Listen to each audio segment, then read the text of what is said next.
My parents basically said, this is your problem. You're going to need to solve it. You're listening to Financial Grownup with me, certified financial planner, Bobbi Rebell, author of How to Be a Financial Grownup. And you know what? Being a grownup is really hard, especially when it comes to money. But it's okay. We're going to get there together. I'm going to bring you one money story from a financial grownup, one lesson, and then my take on how you can make it your own. We got this. Believe it or not, that clip you heard at the top of the show was from 9-time New York Times bestselling author David Bach. Yes, his parents would not bail him out. More on what was going on there in just a minute, but if you aren't sure who David Bach is, he's the guy that came up with the latte factor, where he tells people to watch out for the small things that add up when you're not looking. He's also got just a few books under his belt, including The Automatic Millionaire, Smart Women Finish Rich, and his latest re-release, Smart Couples Finish Rich, which I have strategically placed on my husband's nightstand.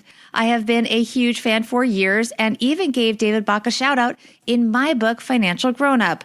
I met him about a year ago when we were both on a panel at the 92nd Street Y, and since then he has become a friend and a mentor. And most of all, he agreed to be here and reveal something from his past that will first shock and then inspire you. Here is David Bach.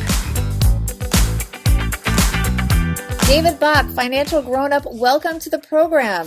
Bobbi, it's great to be with you. Congratulations on your new podcast. Thank you, and thank you for being my number one financial grown-up. Okay, before we get into deep thoughts about money, you have a lot to be celebrating in the new year, including your book, Smart Couples Finish Rich, 9 Steps to Creating a Rich Future for You and Your Partner. Well, thank you. Yes, we're totally excited. This book is coming back out as a re-release, extended, updated edition. It's hard to believe, but it's been 17 years since we put the book out originally.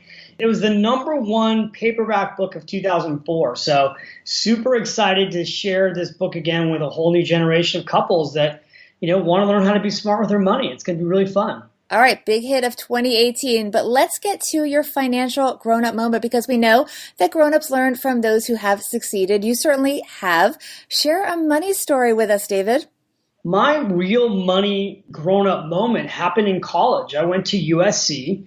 And freshman year in the dorms, I was the stupid kid that signed up for all the credit cards, right you did at my... not.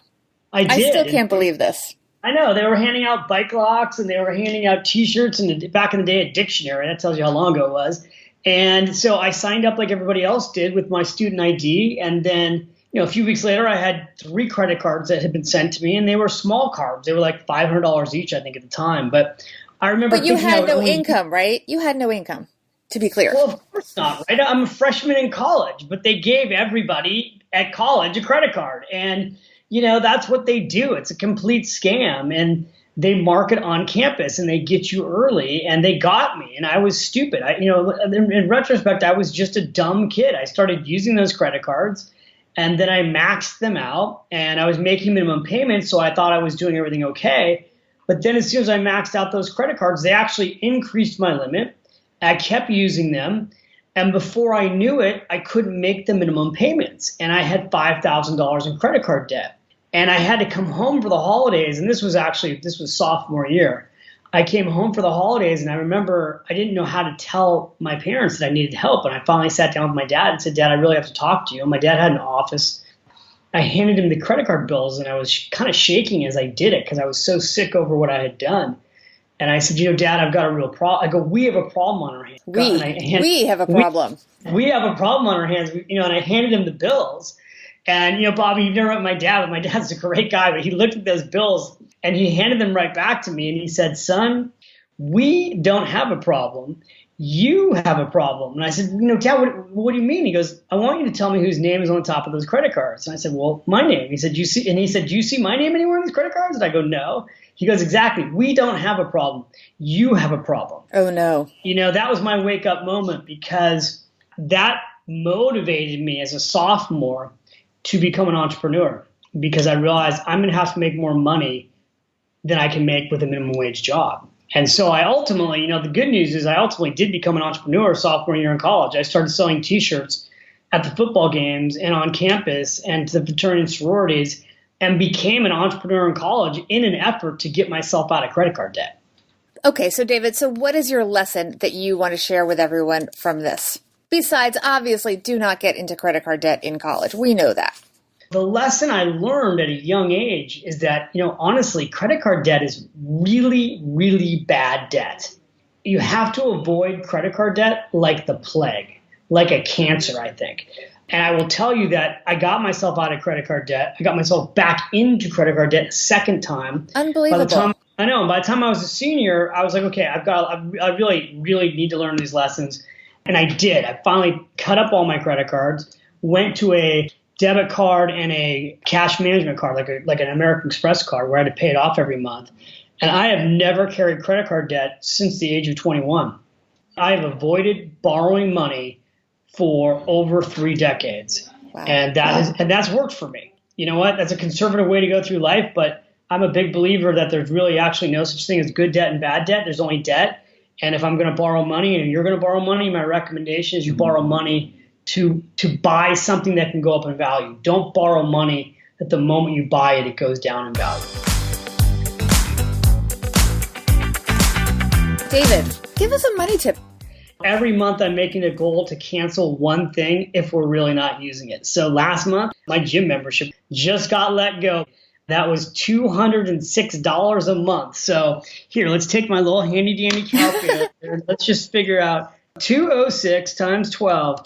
That one little thing that I just canceled about a week ago is going to save me $2,472 in 2008. All right, David, you have inspired me to go through all the things I pay for and make a New Year's resolution to cut back on things that I do not need, which is obvious, but we just don't do that stuff. So thank you, David Bach. We'll see you soon.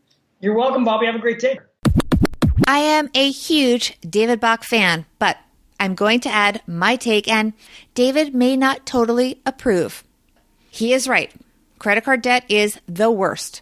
But we need to stop the shame game and also acknowledge not everyone who has credit card debt did it by buying a ton of stuff in college.